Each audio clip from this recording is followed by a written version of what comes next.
this debate about not only the right to Catalonia of self-determination, but also what kind of country we try to build. So let me say in the beginning the current situation or the framework of the situation in Catalonia. As you know, the self-determination referendum in the 1st of October 2017 and the subsequent political declaration of independence voted in by the Parliament of Catalonia on the 17th of the same month were the culmination of the first phase of the so-called Catalan process. Catalonia has declared its decision to become a state, but has found that it has been prevented by the force and physical violence of the Spanish state from executing this democratic declaration in terms initially stipulated. It has therefore been made abundantly clear that under the rules of the physical war, Catalonia has been able to declare a political desire, but the coup d'etat, that is the implementation of the 155 constitutional article by the Madrid government, has prevented it from realizing this desire to create an independent republic. After more than 6 years, the pro-independence movement in Catalonia has demonstrated massively in a peaceful and civic way all over the streets from our nation, and has filled now and again the ballot boxes with votes for the full sovereignty of Catalonia. Every year, our National Day has shown millions of people mobilized in favor of the referendum of independence, breaking the news all over the world with its remarkable peaceful character, including all age bands. These mobilizations have probably been the biggest in Europe since the fall of communism and Berlin's Wall. Thus, there is a high-stakes political conflict between Catalonia and the Spanish state. A conflict that the Catalan society wants to solve respecting two principles. First, there must be political dialogue over how Catalonia uses this sovereignty. And secondly, the decision must be agreed by the Catalan people through a referendum. This kind of situation will have brought, in most democratic countries, to a political agreement. But that's not the case in Spain. Instead of public recognition, today those leaders organizing right now such demonstration with no incidents have been imprisoned, accused of sedition. A charge for which you can receive 20 years of prison. Jordi Sánchez and Jordi Cuixart are in preventive jail without having been condemned, treated like terrorists, violating their fundamental right to freedom. I am myself today, together with all my government colleagues that helped me to organize the 1st of October referendum, accused of rebellion and risking 30 years in prison. Two of them, Oriol Junqueras and Quim Forn, are still in preventive prison. 6 spent 1 month in jail, and probably some of them return today in prison. And 5 of us continue to be in exile. Meanwhile, freedom of expression, freedom of information, and freedom of assembly have been curtailed. School teachers have been brought to trial for talking about the referendum, and the authoritarian drive of Spain has been recognized by Amnesty International. Amazing as it may seem, the Electoral Commission even forbid the ribbons in yellow during the campaign. Despite all of that, I insist that the only way to solve peacefully this conflict is to dialogue, to start a negotiation with no red lines and in a climate of respect for both sides. It's true that hard power is still important in the world, probably too much for my taste, as we experience in Catalonia with the Spanish repressive actions. However, we have reasons to be hopeful. The new phase we are entering will take place in its entirety in a digital century in which citizens are the protagonists. This fact gives us new opportunities for achieving our objective. In fact, what's going on in Catalonia is already partly thanks to the empowerment of people through the technological revolution. Without Twitter, without Facebook, without WhatsApp, Telegram, or Instagram, we will not be able to organize our movement and to share so easily the image of repression of the whole world, to the whole world. Thanks to social networks, for example, the misinformation coming from the Spanish Madrid basis is contrasted with the basic facts. Even if the power of ideas is not strong enough yet, my experience says that one day it will be clear for everyone that the smartphone is mightier than the sword. The fact is that it was possible to hold this referendum largely due to coordinated actions governed in a decentralized manner as a result of digital technologies and with the participation of a range of public and private stakeholders and volunteers of all ages, from all social classes and geographical locations. It was a true quadruple helix effort, a current theory put forward as a model for the innovation systems of the 21st century. Innovation systems have changed radically in recent years with the arrival of the internet. An open digital infrastructure is making innovation systems more open, and what is happening is now as the democratization of innovation. The quadruple helix expresses this change. In the future, we will increasingly hear talk of concepts such as citizen-initiated innovation, co-creation, crowdsourcing, and user-focused innovation. These are the new concepts in the literature of innovation. Quadruple helix innovation is innovation in which the government, the academic world, companies, and citizens collaborate together to achieve a structural change which cannot be achieved by any one organism individually striving to achieve set objectives.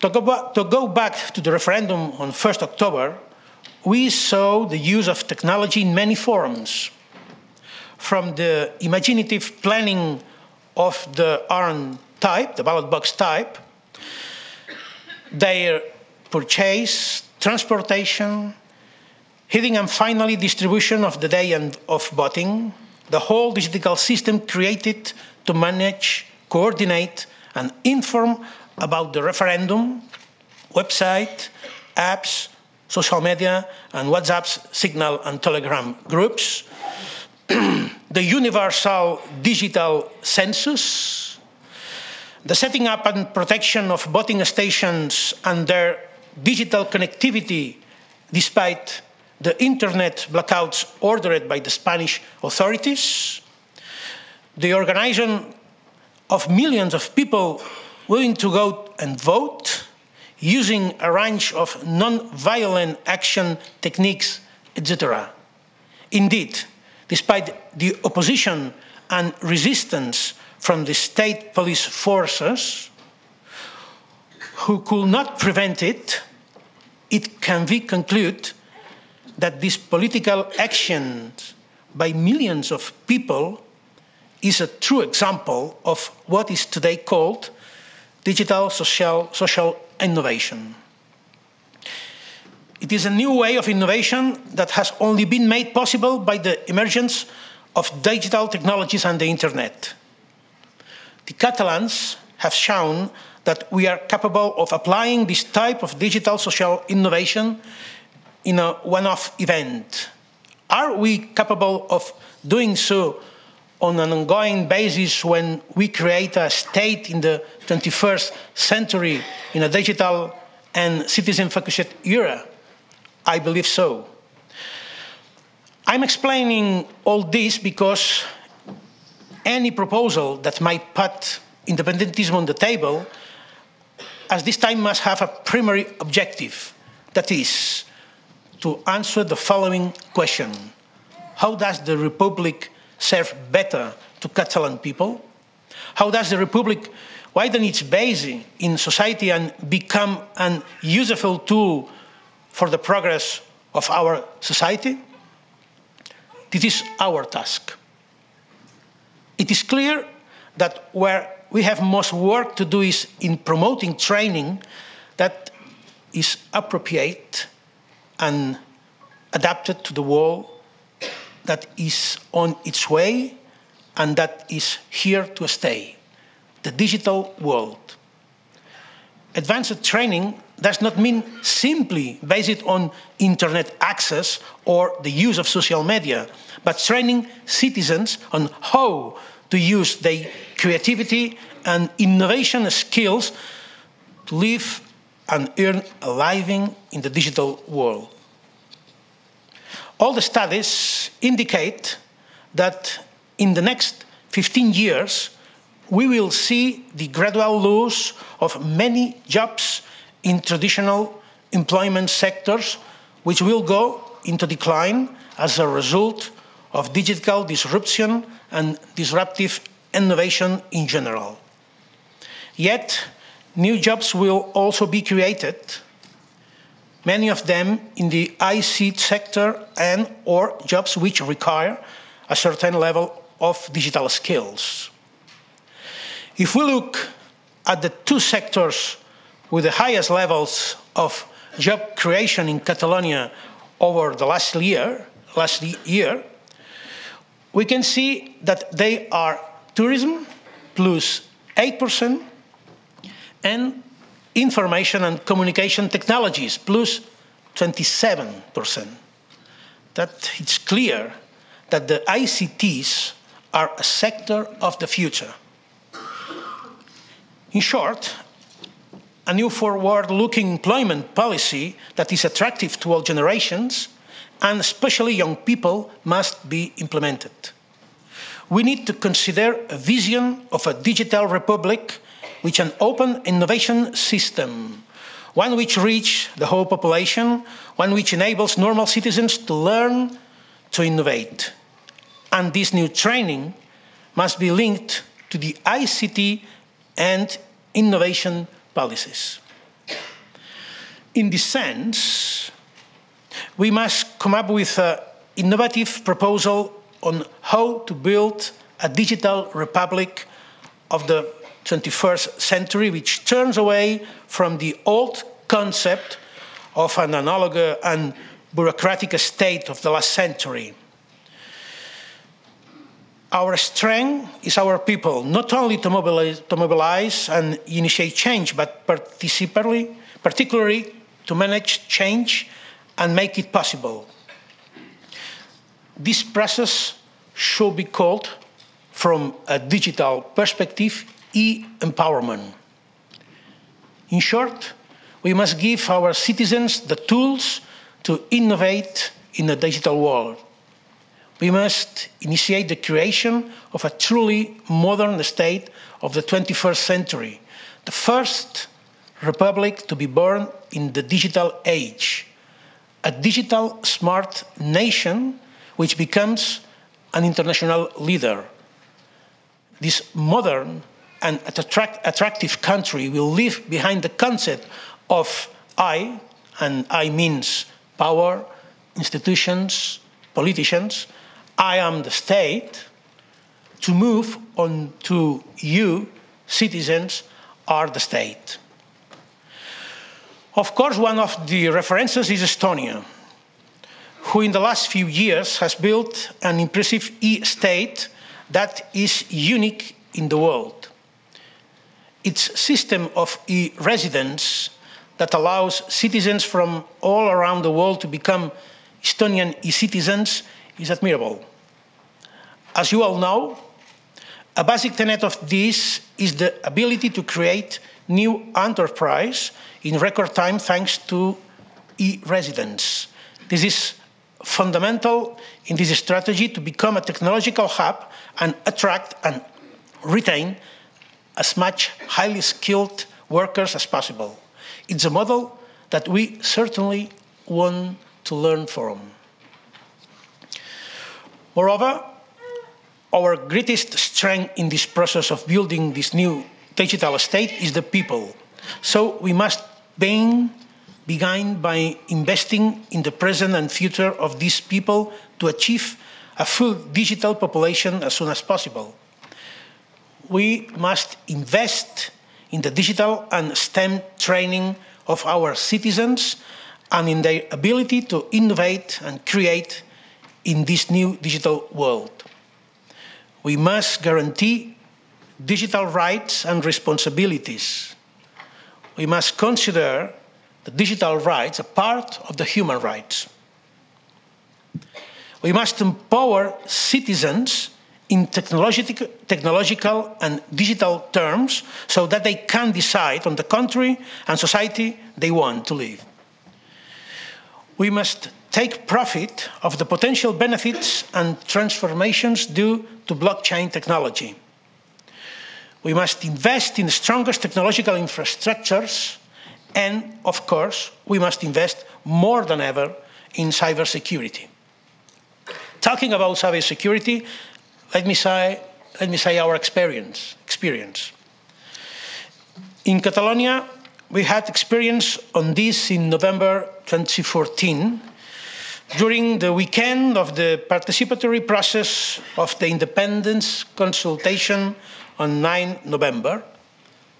Catalonia suffered a 3-day cyber attack of the same kind as in Estonia in 2017.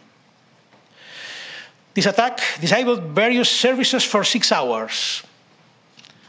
The Catalan government's website and email, the president's website, the meteorological service of Catalonia, the electronic prescription system and access by the medical emergency services to patients, medical histories, and various telephone switchboards belonging to the Catalan police, the Mossos d'Esquadra.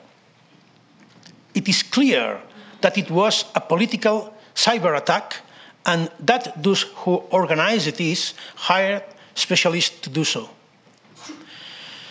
It could be called the first act of cyber war ever experienced in Catalonia. Having reached this point, some may think that the solution could be to cyber attacks is to disconnect it all. Live a life without internet, without a connection. This will be a serious error, a disaster, and probably the end of our society and prosperous nation. To tackle this change, just July, the Catalan government, my government, and Parliament approved the creation of the Catalan Cybersecurity Agency. This is an essential infrastructure for any modern state aimed and granting cybersecurity throughout Catalonia, with cybersecurity understood as the security of the networks and information systems. The agency is also responsible for implementing public cybersecurity policies in Catalonia. If we wish to ensure the correct functioning of Catalan cyberspace, we must deploy the full potential of the new Catalan Cybersecurity Agency as soon as possible. This is necessary to assure our future as a state and prosperous nation, and we need to do so as a foremost of legitimate cyber defense. Unfortunately, that law was suspended in last December by the Spanish Constitutional Court. Building a digital republic is key in our strategy to confront the challenges of globalization and the change of our demography. The same way, we need self-determination to empower our people. We need to build a digital republic to empower each and every one of our citizens. Let's take up the challenge and begin now. The day Catalonia achieves political independence, it cannot be another relic from the 19th century mentality, but a symbol of how to tackle the challenges of the 21st century. That's our goal, that's our objective, that's our proposal, how to build a new state. We want to be independent, not in order to do the same as the old states done, but in a new way. From the old model for the people to the new model with the people. Thank you very much.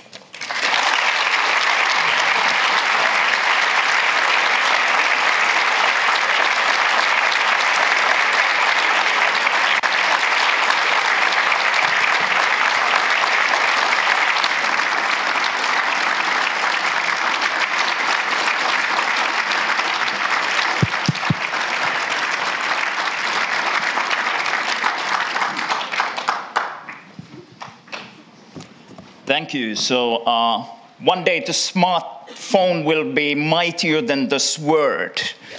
Yeah, that's a nice catchword. I just tweeted it. And so let's see what kind of commentaries we get to that in the cyber world. But let's now see what kind of commentaries, questions we get here. I would like to, since we're at the university, ask a couple of our specialized professors if they have a question here. Though doing that, I'm a little bit worried about the gender balance because, which means that then when we go to the further comments, I will try to make sure the gender balance in the conversation will be somewhat tolerable.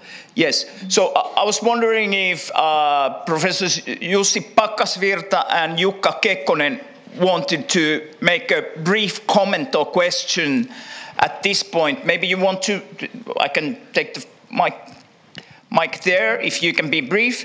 Jussi Pakkasvirta is Latin Americanist here, professor of area studies in the Faculty of Humanities, and among other things, an important scholar on nationalism, and leads the European Latin Americanists' main organization, but has also worked on Spain. And Jukka Kekkonen is professor of law, Roman law perhaps, and legal history and Roman law, and has spent time in Spain and worked on the civil war, among other things, in Spain. So, who wants to go first?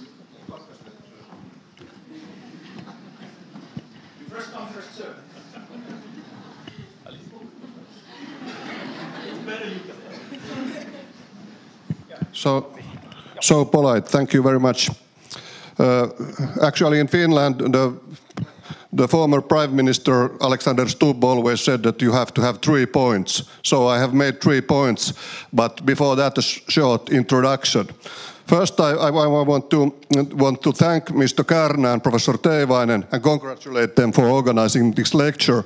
It's always fruitful to debate about topical issues within the academy, and now I can use my freedom of expression, even though I will say some things that might not be very how to say, very hopeful from the point of view of the lecturer, but he is used to that certainly. Mr. Puigdemont has been having lectures before Helsinki, in Copenhagen and Geneva. And there, in Geneva, there was a round table, and in Copenhagen, there was a very heavy debate with Professor Marlene Wind, who said several critical questions to the lecturer, to the speaker, and to my understanding, the speaker didn't succeed very well in his responses. I would like to have seen here also a debate with Puigdemont and, for example, Alberto Rivera, who would have been a marvelous opponent to Puigdemont, because the leader of Ciudadanos at the moment the most popular political party in Spain and Catalonia as well. And maybe you don't know that Alberto Rivera was our exchange student here in Helsinki at the Faculty of Law, and we thought we were teaching him basic principles of rule of law, separation of powers, human rights, and so on. And I think his conceptions differ a little bit of those of today's lecturer. Then my 3 points very briefly. First, this is a very critical point, the same point which was made by Professor Wind in Copenhagen. How can you, Mr. Puigdemont, when you are representing a minority of people of Catalonia, speak in the name of all Catalans?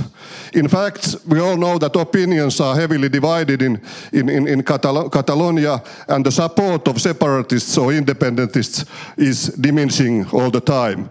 So when I'm a lawyer, I must say that your case is at the moment quite or very weak. Second point is that you don't seem to have a very good analysis on the transition of democracy in Spain. I have been studying, I've written a book on Franco's dictatorship, and we all know that it was based on heavy repression. Not only legal repression, cultural repression, economic repression, and so on. But today's Spain is another story. With all its problems and with its very weak and poor government at the moment, Spain is still situated in the same group of democratic countries as Germany, France, Estonia, Slovenia, Portugal, and several others. These are statistics from Freedom House, the report which was published last week. Seeing parallels with Franco's dictatorship and today's Spain is totally misleading, as well as comparing Spain to Poland or Hungary. The third and the last point. The rhetoric of separatists has created a kind of an own universe in which the use of concepts is very, very false in many cases. No expert on human rights organizations accept the term political prisoner for Jordis, for example. The leaders of separatist movement have violated several principles of rule of law themselves, and they don't seem to understand the role of an independent judiciary. It is contradictory that you openly violate Spanish law and including Catalonian statutes, which is basic element in democracy, and at the same time you require meditation, which is very good, of course. Additionally, separatists falsify history in a manner that Mr. Putin would be proud of. Not surprisingly, your support in Europe comes from right-wing populist parties and to a smaller scale from old-school leftists stuck to revolutionary romanticism. To sum up, your process has failed, at least at the moment. The alternative reality which you have developed does not get support from democratic forces in Europe. Thank you.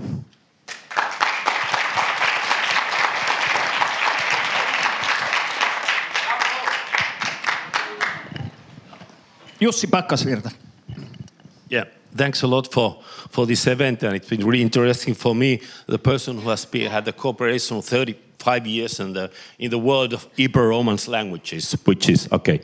So sorry about that. So I'm not probably going to be so analytical in that sense as my colleague Jukka there, but could also take like 3 points. Might be European Union, Brexit, and Trump. And the unstable world where we are living, and looking at the Europeanness in the moment of some kind of global change of what politics and global impacts. So at the moment, if I'm looking the timing, what has been happening in Catalonia, understanding the point that peaceful solutions are always the best. And as we know, the Smarts want already 20 years ago won the swords, as we have seen the Arabic Spring or wherever. So my question would go a little bit more toward more, let's say, if you think about the local, regional, national, continental, or super-regional, and even global aspect, how do you see the Catalonian case in the global aspect? And we could continue with the question of Jukka Kekkonen here, that where are the supporters, which are the strongest supporters at the moment for the Catalonian movement, be it going to try to be as a real republic or digital republic or more autonomous part of Spain. Thank you so much.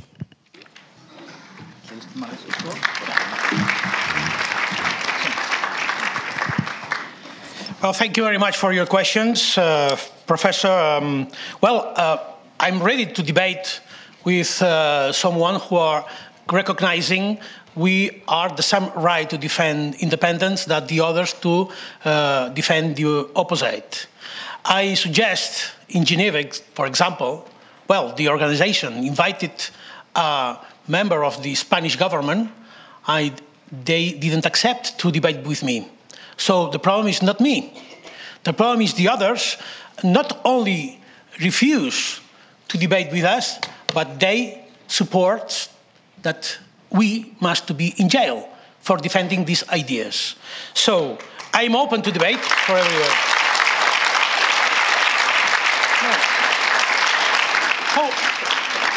How can we say if I represent a majority or a minority? How?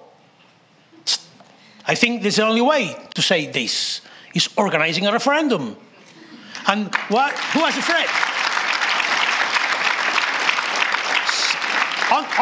Honestly, I'm not afraid by the results.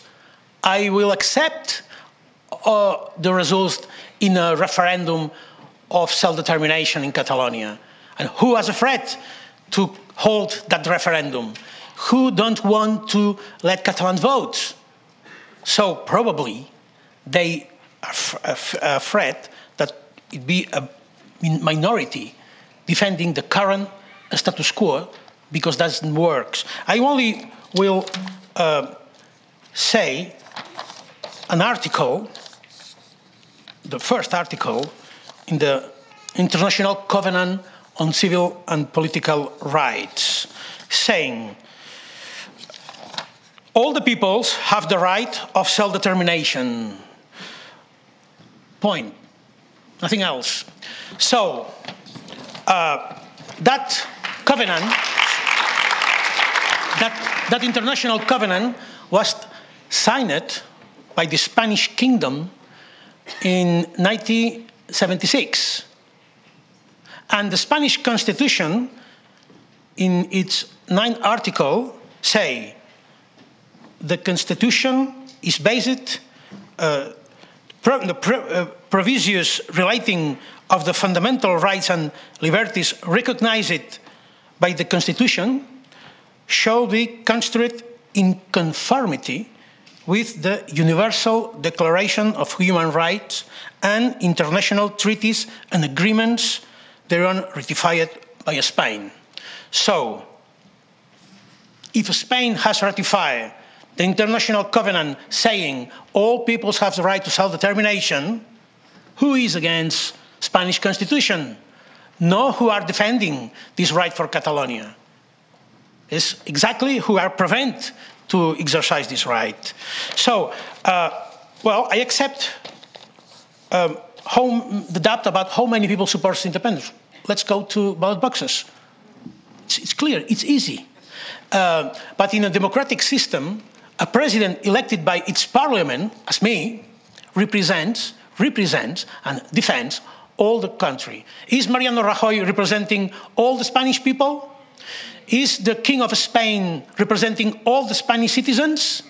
Yes, the independent citizens too, exactly. So, I accept to solve this doubt through the ballot boxes. Well, the transition in Spain is far than to be an example. It's not by words. You can read this opinion outside of Catalonia. Last days, in the United Nations in Geneva, during its participation, a former emeritus member of the High Supreme Court in Spain has said clearly that the current situation, when the judge decide over politics, remains the fundamental organic laws in the dictatorships. There are several academic people very worried about the situation in Spain, which no separation of powers, when the judge decides who could be chosen as a president of Catalonia, as today we will see, the judge, not the parliament, not the MPs, a judge. When a constitutional court decides the results of a referendum of our statute of autonomy. The leaders of social associations in Catalonia are peaceful leaders, are leaders committed to the peace and non-violence. And his example is an example for whole Europe on how we must use the right to express our opinion and our wishes through the non-violent ways. So it's extremely unjust that the Mr. Jordi Cuixart and Mr. Jordi Sanchez still in jail, still are in jail. Well, it's normal to associate from some point of view our proposal to the populism, the Brexiters and Trump. I only will remember that who was against independence, for example, who has expressed the opposition to independence was President Trump, was Vladimir Putin, was Marine Le Pen, was several populist movements in Europe, and only I want to remember that the right sector and political and economical right sector in Catalonia is clearly against our independence process. So, of course, we are not comfortable for the European institutions and for the majority of the European states, but that doesn't mean its population, its citizens, the public opinion in European are supporting the police who violate the human rights against the peaceful citizens defending ballot boxes. I'm sure the majority of European citizens prefer the face of Europe showed by the Catalan people defending ballot boxes than the Spanish police using the violence against them. Who are supporting the Catalan movement? Well, Catalans. Well, so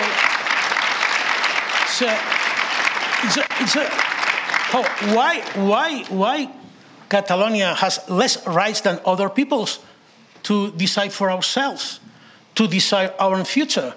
Why? Finland has become independent 100 years ago, fighting against big states. Finland has right to become independent, Finland.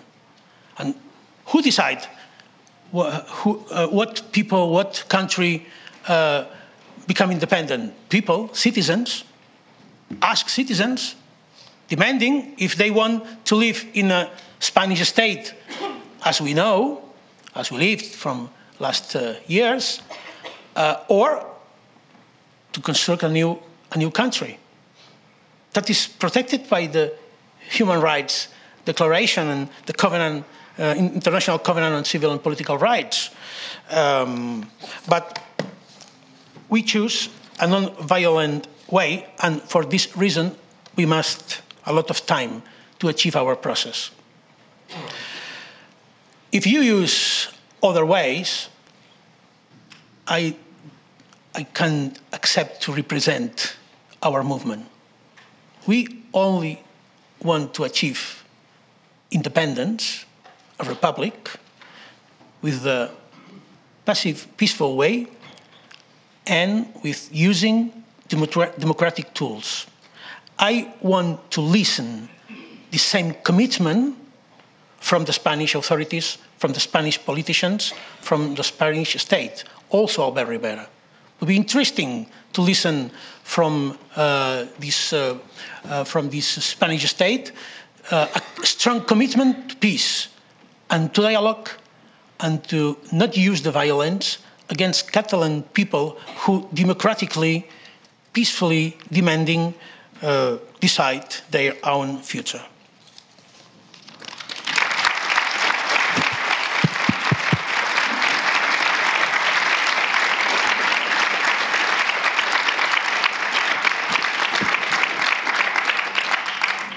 Thank you. Now that we continue the debate, since I know some of you, but there are many of you I don't know, I'll just point to the person and I ask the person who will speak to identify herself or himself. Perhaps just before that, a comment on the political prisoners thing that my dear colleague Jukka Kekkonen pointed out, because it's a fascinating topic. Are there political prisoners in Catalonia, in Spain? That question. And I think Amnesty International, for example, on some various occasions, has asked for release of politicians who have been imprisoned. I think at least in some communications, they have said that they, in general, as a general use, avoid the term political prisoner because it has no accepted specific legal meaning, and therefore they have not wanted to take a stand on that.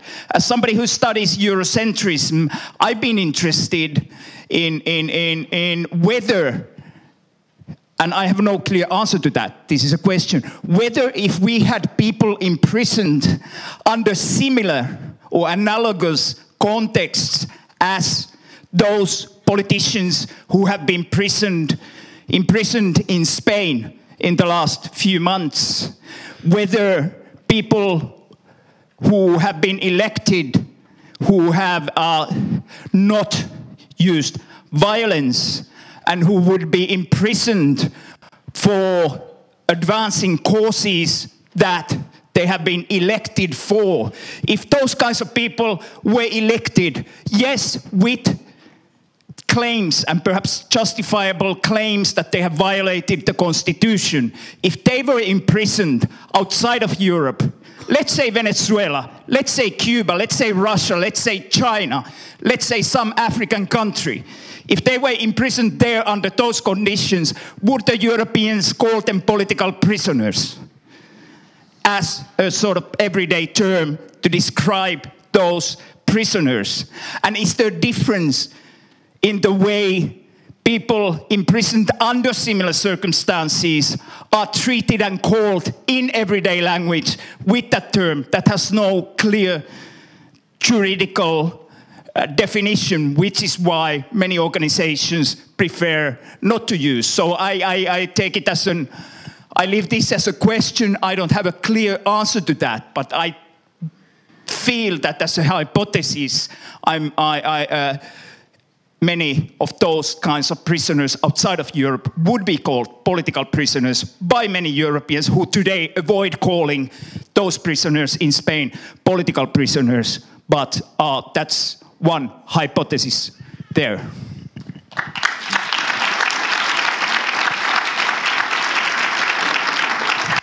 So let's see where we have people wanting to continue the debate. Since Do you want to start? And if you can present yourself. Okay. Hi, everyone, and thank you for your interesting talk. I'm Mari, and I'm studying world politics as well, and I'm actually writing a story for a student news magazine for this. So I actually have quite a few questions, but I'm going to pick one or maybe two, because I know a lot of you also have questions. I'm going to start with, I'm interested in knowing what you feel about the reaction of the European Union in relation to Catalonia, or kind of the general official reaction to the independence referendum, and were you disappointed, or how you related to that? And also, I'd be interested in knowing how you see the role and status of Catalonia in relation to other autonomous regions in Spain. Would you welcome as kind of or how do you see that Catalonia is somehow more entitled to independence than other regions, and how you see the relation to other regions in general? Thank you.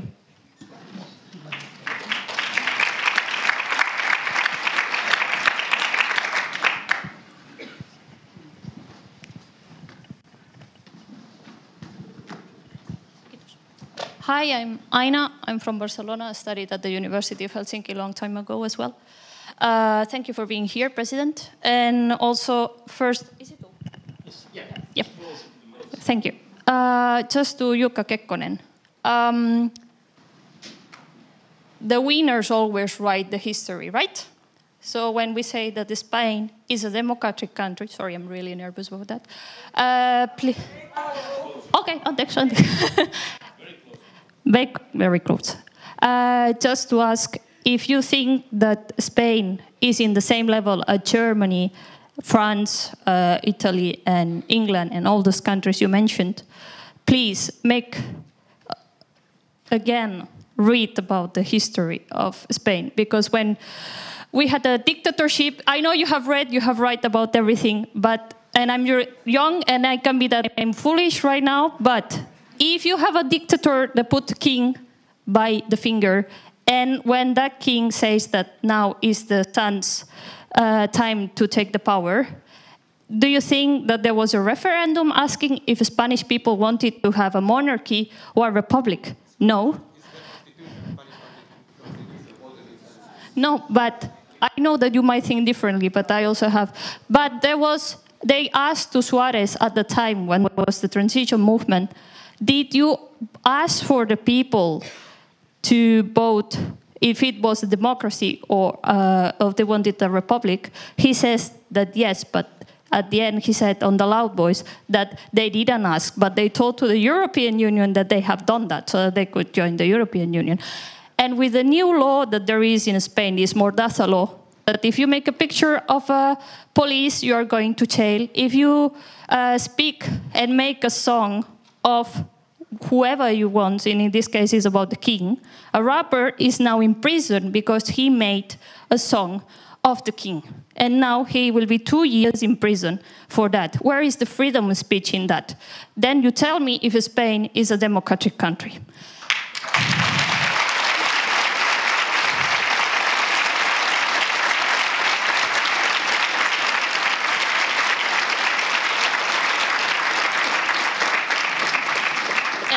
Just a small question to the president here. All the silence that is going around Europe, tell me that it will be worth it. Because it's just a bit depressing that no country in Europe is saying anything about it. There is a huge silence imposed by the European Union. Is it worth it to wait? Where would this lead on? Thank you.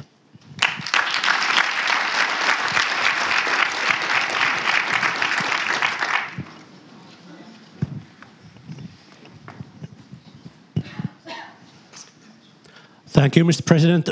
My name is Janne Saarikivi, and I'm a professor of Inuit languages here, and I specialize on ethnic minority and linguistic issues. The independence of Catalonia is not a new idea. I think that in European context, the countries usually emerge on the basis of language areas. And one can note the Catalonian language is the biggest language in Europe that doesn't possess its own state or country.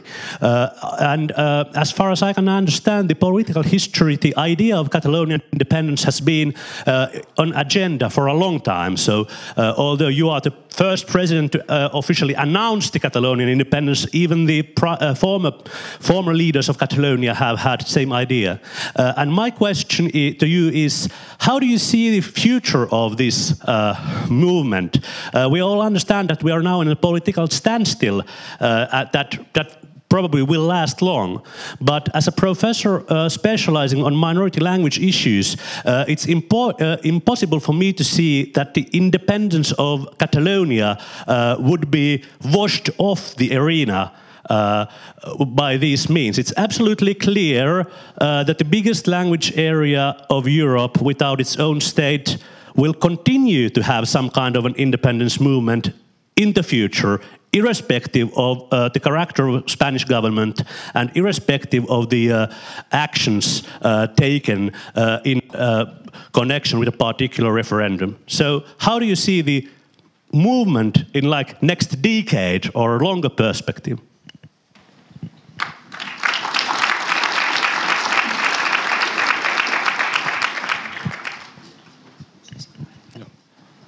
My name is Teemu Tammikko. I'm a senior researcher in the Finnish Institute of International Affairs. My question is from the small state perspective.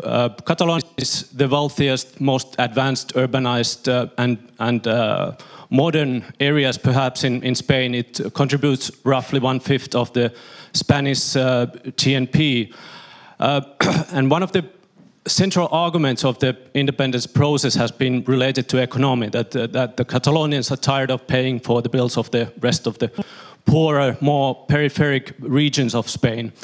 Now, from the international perspective or the EU perspective, how do you see that if Catalonia is able to achieve the independence, what kind of a message does it send to small states and more peripheric states? How would the smaller states and peripheries benefit from this independence? Let's say, like, for example, Lapland, which is the electoral district of MP Kärnä. So, thank you.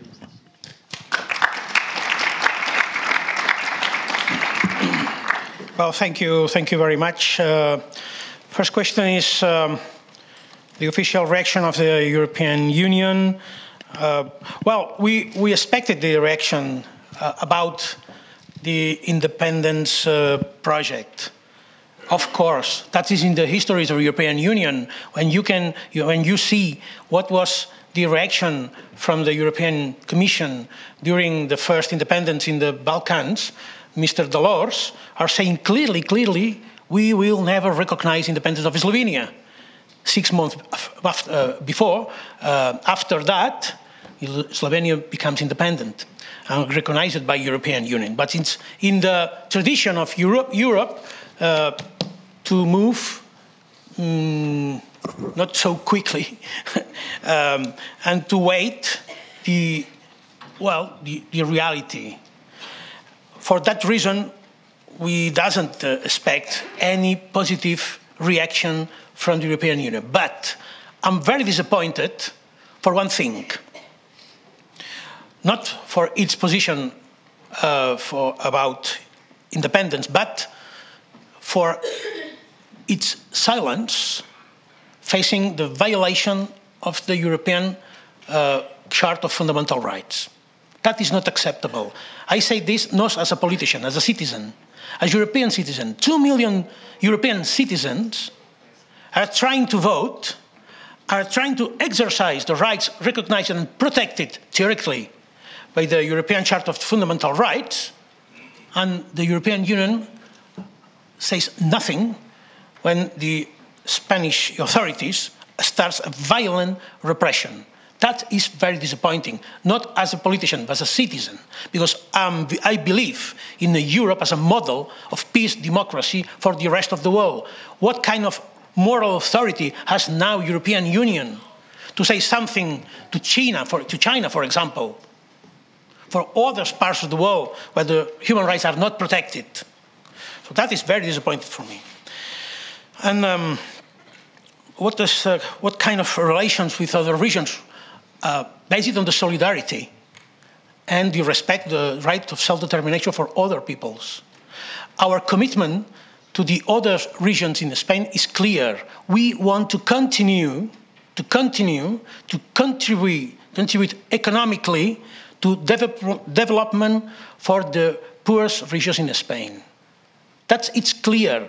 Despite the propaganda saying Catalans want to take its money for themselves, we insist every time we have occasion to say our commitment is to continue to be solidary with other regions in Spain or in Europe that need the help of come from the richest regions in Europe. That is clear.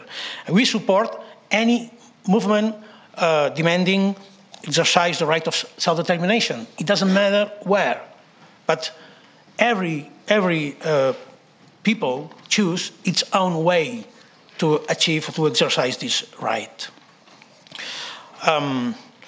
Of course, the winners writes the history. That is clear in the case of Spain. Look, we recently heard Spain is like Germany or like the modelic democracies. That is not true. That is not true. If you look the Eurostat barometer of last year, you can see that is not true. Because from 28 countries asked for the independence of their judiciary system, Spain is 26. 26. It's not the place of Germany. It's not the place of Finland, or Sweden, or Denmark, or Belgium. That not shows an exemplary democracy. And we must question why. Why the judiciary system in Spain is not leading the independent justice system in Europe. Well, because the heritage of Franco's era still exists. Probably most of you know, or others know, that the graves of Franco's is open. You can visit it. You can visit the Franco's grave in a public monument. A monument, a part of the national heritage of Spain. And if you pay €9, that is the price of the ticket, you can pay homage to dictator. That is possible in Spain. Not only that, in the Spanish national budget, there is an amount to pay deficit of this public monument. Can you see things like this in the rest of Europe? Is in Germany or in Italy any public monument for this dictatorship? Now, in 2018, I repeat, in European Union, that it's possible. That shows an exemplary transition from dictatorship to democracy. What about the bodies from former Republican soldiers executed by Franco's regime, and the families demanding the return or the identification of these bodies without no responses from the Spanish government? That is not exemplary democracy. So the silence around Europe, well, I think it must be, I don't want to confund the silence of authorities and the silence of citizens. There are a lot of solidarity among the European citizens.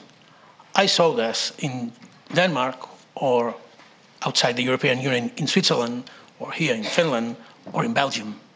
A lot of citizens are demanding why that thing is possible now in Europe, why there are political prisoners, why the Spanish state doesn't accept to start a dialogue. Well, we are working for it, but I prefer to address a message directly to the citizens than the European authorities, because they doesn't want to listen our arguments.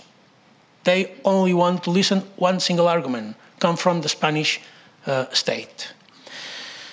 The professor of languages, I believe that the linguistic rights must be part of the human rights. I don't know if you know the Declaration of Girona from the International Pen Club saying exactly this. The linguistic rights must be part of the human rights. For these reasons, the linguistic issue in Catalonia is very sensitive, it's very important. We are bilingual, and we want to remain bilingual or multilingual.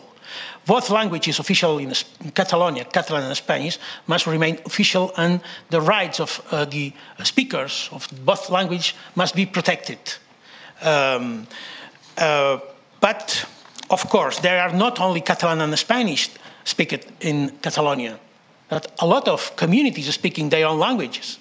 And a democracy must to look at this reality, because it's the reality around the world. It's the society or the nations based on a single language or culture or identity has finished it. The future is a multilingual, multicultural, diversity society, and authorities must to change its approach about how we can manage the linguistic rights for all the people, all the people. That is important not to forget. The minority languages are a treasure that we must to protect all around the world. So the laws must to protect the speakers and the use, the social use of languages. For this reason, it's incomprehensible, it's not acceptable that in Spain, language spoken by near 9 or 10 million people are forbidden to use in the Spanish parliament.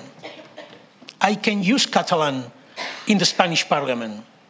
I can use Catalan in European Parliament, not because the presidency of European Parliament doesn't accept that, but because the Spanish state has not demanded this right for the MPs elected in Catalonia. Yes, if you look only the laws, you can conclude probably Catalonia is, or Spain is a federal state. If you look the papers, yes. The Spanish constitution is equivalent to the other constitutions. But if you look the reality, it's not exactly the opposite. For example, the Catalan parliament has now not the right to legislate about the commercial politics, or the equality between men and women, or to protect the poorest sectors of our society against the energetic poverty, or to ban the bullfighting. We have no right to do this. And if we have no right to decide elemental things in the organization of a community, we have not the right to self-government, as the Spanish constitution are saying. I don't want to be independent because we are rich, but richest countries are not the right to be independent. It's a different thing. We want to continue to contribute to the solidarity to the rest of the regions in Europe that need solidarity. We are a positive contributor to the budget of the European Union from the beginning, and we want to continue to contribute. And what message could I say to the other regions demanding independence? well, feel free to demand any right protected by the Universal Declaration of Human Rights or the International Covenant on Civil and Political Rights. And in every case, every people will choose this own way to achieve its objectives. I respect all the cases.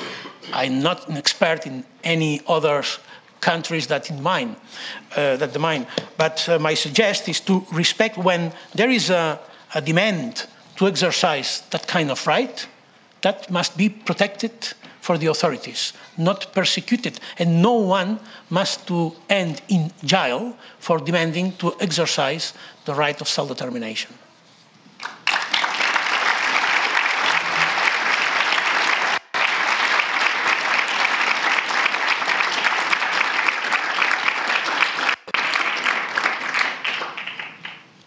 I'm afraid the more, which was perhaps obvious, demands for intervention than we might have time, but we still have time. But I ask you to be brief when you speak. Now I've asked 1, 2, 3, and 4 here, and then we'll continue. So please present yourselves before you speak. Yeah, I'm Laiev, mathematics researcher in Aalto University. And I would also like to add to something that Aina said, and later Puigdemont also said, that I think you cannot compare Spain's democracy to Germany's democracy. Like, you can make a lot of comparisons between Franco and Hitler, and in Spain there is, for example, a public foundation that gives money to preserve monuments and preserve like culture related to Franco's era, and this is paid with public money, and this is unthinkable in Germany. This is like something that in Germany it's clear that it cannot happen. Also, that Spain is one of the countries that has most common graves, that is not allowed to take the bodies from there and to analyze them. It's forbidden because of the political party now in the government doesn't allow it. And yeah, we also like to make this comparison with Germany. So you cannot appear in a public TV in Germany and say that Hitler was good or say things about Hitler and just keep with your life and nothing happens. So if you do this in Spain and say good things about Franco, nothing happened. You can remember his politics. You can try to, say good things about him and in public TV, and nothing happens. And in Germany, if you do this regarding Hitler, of course, you go to jail at least. So you cannot make this comparison between Germany and Spain and say that they are equal, because clearly they are not. The transition in Germany, they did it well. They did things well, and in Spain, things are a disaster in this aspect. Yeah, that's it.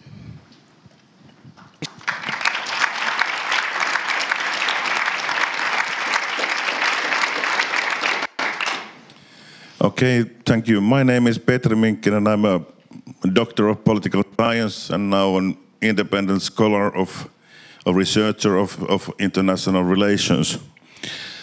I'd like to first congratulate you and the Catalans for the independence you have declared. I'm pretty sure that it may take longer or shorter time, but I'm pretty confident that you will succeed in this effort.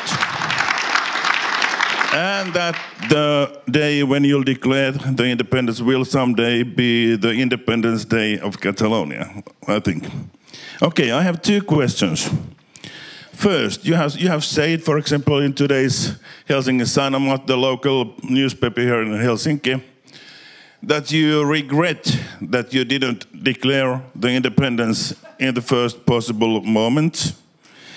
I would like you to speculate a little what would have happened if you had done so immediately.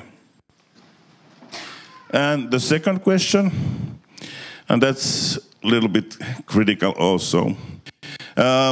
There were 2 referendums. First was repressed violently by the Spanish government. At that time, we know that the Spanish police forces, they stole ballot boxes, and many thousands of votes were disappeared. But there have been also allegations that the pro-independence side made some kind of irregularities in the ballots, so that they could have increased the vote number for the independence side. I don't say that that has happened, but there have been allegations about that. And I've personally been an electoral observer, for example, Mexican elections, which is loaded with irregularities. And I do have a certain eye for these things. Then when I saw in Catalan television some ballot stations, voting stations, it was quite easy to see that there existed possibilities for some irregularities. But as I said, I don't claim anything. That is, I'm just ask you to talk about these allegations. Okay, thank you.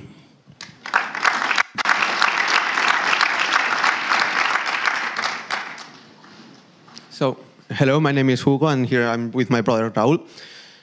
So, are you aware of the section 4 of the Constitution of Finland?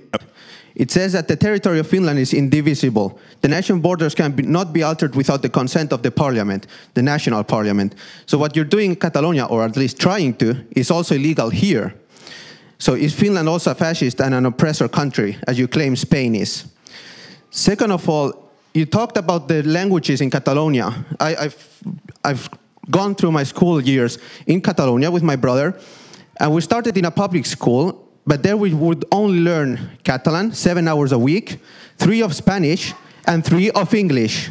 Then my parents decided that that wasn't good enough for the education they wanted for us, and they've had to spend in total €500,000 in private education for us to learn Spanish and Catalan and English. Second of all, you mentioned defending the ideas of your colleagues, and that because of your ideas, they've been to prison. I just wanted to say that the independence has been going on for 10 years now, more or less. They haven't been in prison before that. Now when you started doing illegal things like misuse of public funds, you've gone to prison. Of course, it's the law. Then you talked about not helping the poorer places or areas of Spain. And you went with a slogan that said, the subsidized Spain lives off the productive Catalonia. So it's like a contradiction with your speech about you wanting to help other poorer places of Spain. Then there was the woman here who commented about the rapper and the king. The king was voted with the constitution. It said that the constitution would be, and that the Spanish country would be a kingdom with a king. In Catalonia, it got 80% of the votes in favor. Then, don't get nervous, people, don't get nervous. Then the rapper insulted the king and exalted the terrorist group ETA. That's why he's going to prison, not just for singing about the king. Another point is Catalonia right now is one of the richest areas of Spain, together with Madrid and the Basque Country. During the investigation done by the Guardia Civil, a Spanish law enforcement agency, a mail was found where who Joan Romero sent to Santi Vila, saying that there would be a drop of 20% of GDP in Catalonia if there was independence. Everybody knows that in Spain there has been a quite bad economical crisis, and in the worst years it was 3.9 decrease. 20% decrease is 5 times more. How do you answer to that? I mean, what's left of Catalonia with a 20% decrease of the GDP? Thank you. Oh, and just to add a thing, I think that I agreed with Jukka and his comments. They were quite intelligent and well informed. Thank you. Viva España.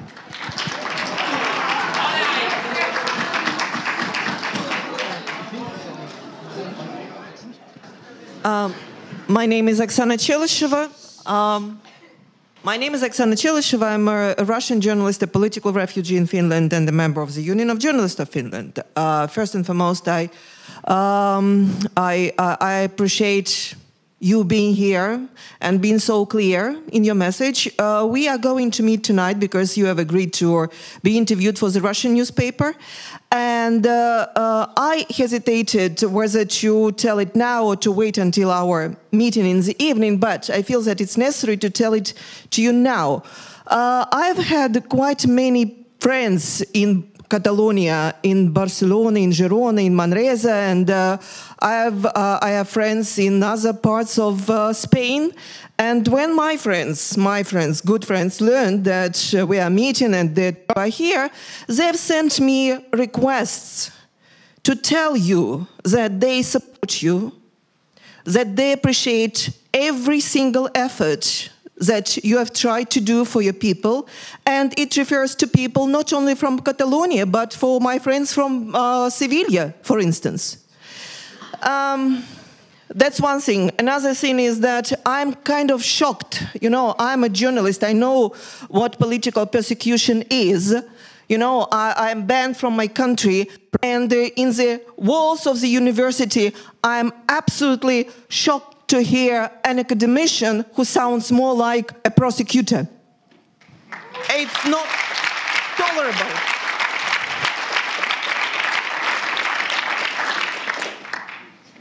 The next comment is that it's also my sarcasm.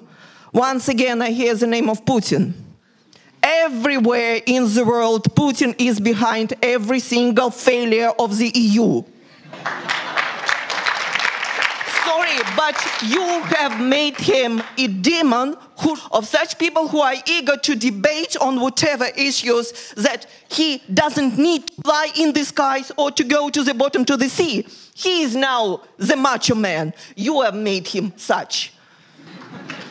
And now my short question to you. What is the role of Russia in influences the results of the referendum in Catalonia?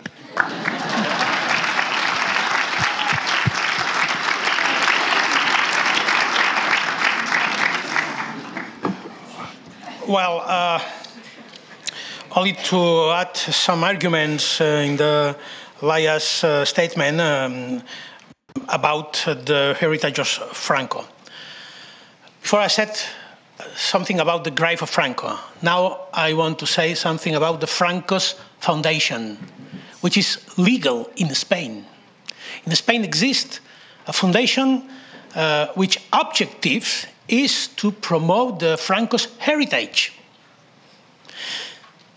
Meanwhile, the leaders of Òmnium Cultural, an anti-Franquist cultural society, and the National Catalan Assembly are in jail for defending to vote. Franco's Foundation is legal and receives public funds from the national budget. Franco's Foundation receives public funds from budget, and the president of Òmnium Cultural is in jail.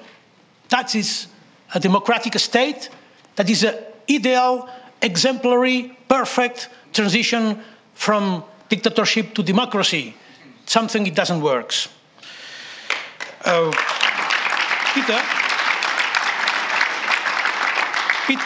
Peter said, yes, I regret now, not at that time, to decide to suspend the Declaration of Independence. Why I did that? I make the decision because at that moment my responsibility was to allow the possibility to start a political dialogue with the Spanish state. It was not a fake. I received clearly message in this direction before 10th of October. Not only come from Spain.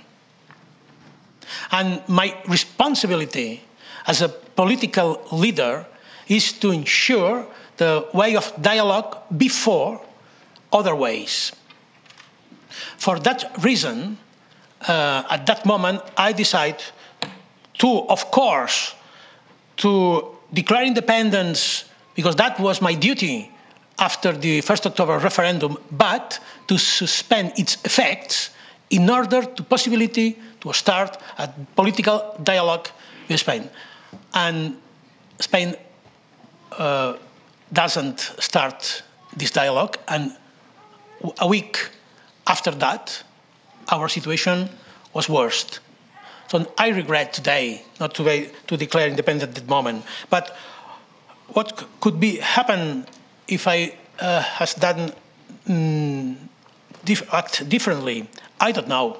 But we are ready to face a violent, extremely violent reaction from the Spanish state.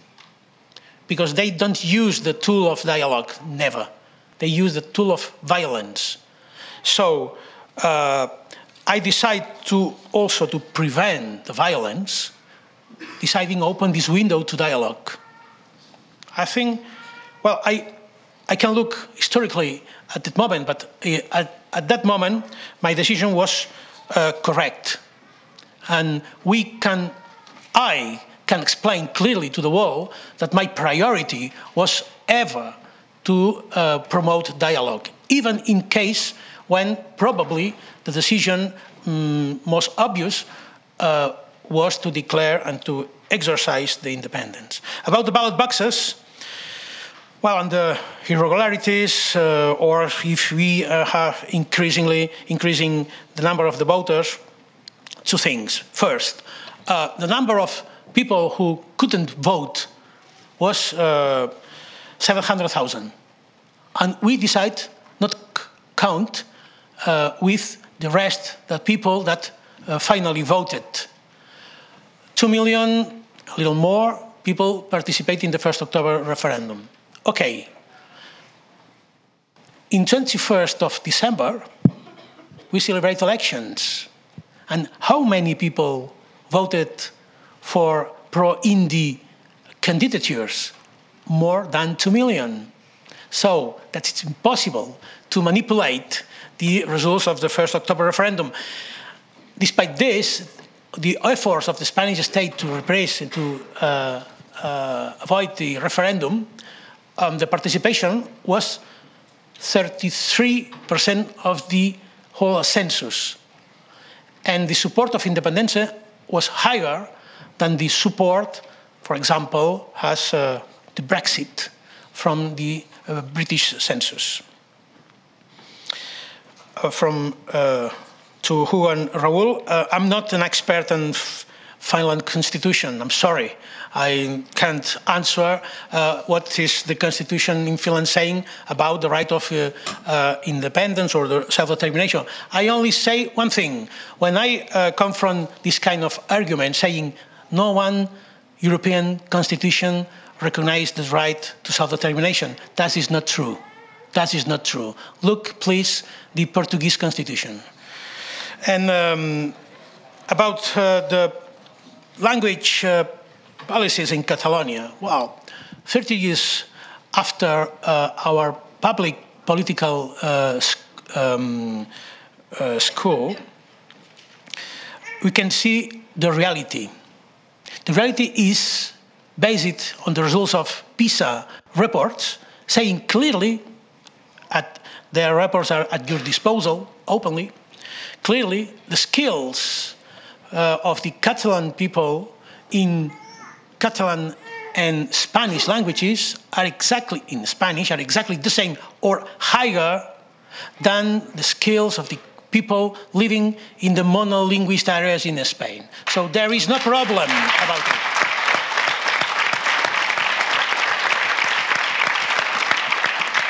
Well, I could say this because I have two daughters. They went in a public school, and I helped them to homeworks in Spanish. And they know perfectly Spanish languages. In my house, we speak Catalan and we speak Romanian, because my wife is from Romania and also speaks Spanish. There is no problem. There is no problem. And please, with this fake news saying in Catalonia the Spain's languages is persecuted or is forbidden at the schools. You can see for your own. You can see any school. Choose any school in all Catalonia. Doesn't matter where. You can find a public system ensuring all the people to know both official languages in Catalonia. And I'm clearly against to construct two models of a school in Catalonia. I don't want to live in a country that separates people who speak Catalan from people who speak Spanish. I don't want. We are one people thinking differently, of course. But we must live in one model, public model for schools, for health, for social system, for anything. That is our way, and is a very good way that promotes benefits for all the population, not only for one side, but for the 7.5 million Catalonian inhabitants. Well, it's strange to be results of our own efforts. Every country in the world wants to be a result of its own efforts. The Catalan people are working, produce benefits, and it's not nothing strange to expect to use the results of our efforts in order to improve the quality of life or to ensure the quality of life for the rest of the community. That is nothing in contradiction with our commitment to continue to help the poorest or poorest regions in Spain. About GDP, well, the GDP of 2017 has increased in Catalonia, 3.4%. Yes, more than Spain, and more than European Union. And we reduce the unemployment faster than the Spain does. So that shows our economy is strong. But if that economy if you have not the power to put these results of these efforts to help our citizens, that not shows we have the right to self-government for ourselves. And finally, a fact about the monarchy. You are right. During the referendum of the Spanish Constitution, without official census, I remember, well, that's included the system of the country, a parliamentary monarchy. Okay. The last official poll, is saying the role of monarchy in Catalonia from 0 to 10, 60% of Catalan people noted with a zero. With a zero, exactly zero. 60% of the Catalan population qualifies the Spanish monarchy with a zero. That is a very clear fact about the feel of Catalonia for the monarchy. Finally, for the Russian journalist, thank you for your words. Yes, I need to thank people from around of Spain who has contacted me to show its commitment to democracy. Maybe some of them are against independence, because they are right to be, of course, against independence of Catalonia. But its commitment to the human rights and the democratic rights is very strong, and they are working in the very, very difficult conditions, not easy. They try to express its support to all of us who are fighting for them, for improve the democracy also in Spain. Yes, the reduction at Putin is now is a fashion now. Yes, you are right. Putin is not responsible of that, for example, immoral crisis in the heart of the European Commission, started by Semirai. Semayer.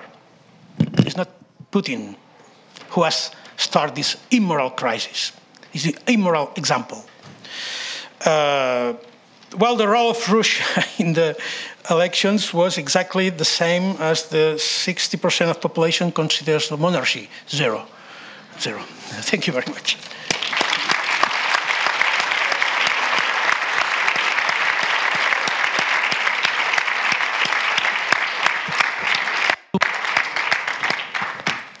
Thank you. I know there are many more people who want to speak. We are running out of time. There will be an examination or something in this room, and the program will continue. I think the debate has been good.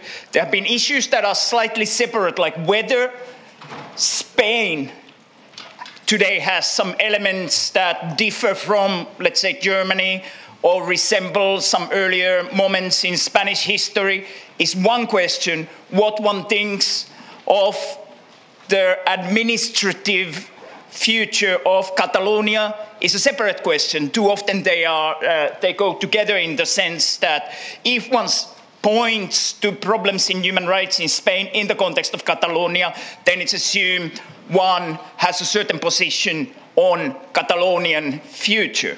So analytically, these things are separate. Of course, in real life, they sometimes go together, like a few minutes ago, when Secretary General of Esquerra Republicana, one of the major parties in Catalonia, announced she's going to exile. And she said it's the only way for her to recover her political voice. This was a statement that she gave a few minutes ago. And it shows that the situation in Catalonia and in Spain is today having yet another critical, also for political analysts, fascinating, for some sad, for some something else moment. And there are many news coming today from, I think from Madrid mostly, but also from Catalonia, about news that have to do with possible imprisonment of more politicians. And we can later continue the debate on how to call these prisoners and how to call the situation in Spain and how the future of Catalonia should be called. And I'm very thankful for all the debate with diverse voices and also reflections on the concept of digital republic, which is something that here in our studies on politics and communication and their intersection, I'm sure we will continue to reflect. So it's been great to have you here. It's been great to have everybody else here. We will certainly have more debates on the situation in Spain and in Catalonia. I understand some people might be preparing some other events at some point, and in the spirit of our open discussion and in the spirit of democratic university, I thank you all. Thank you.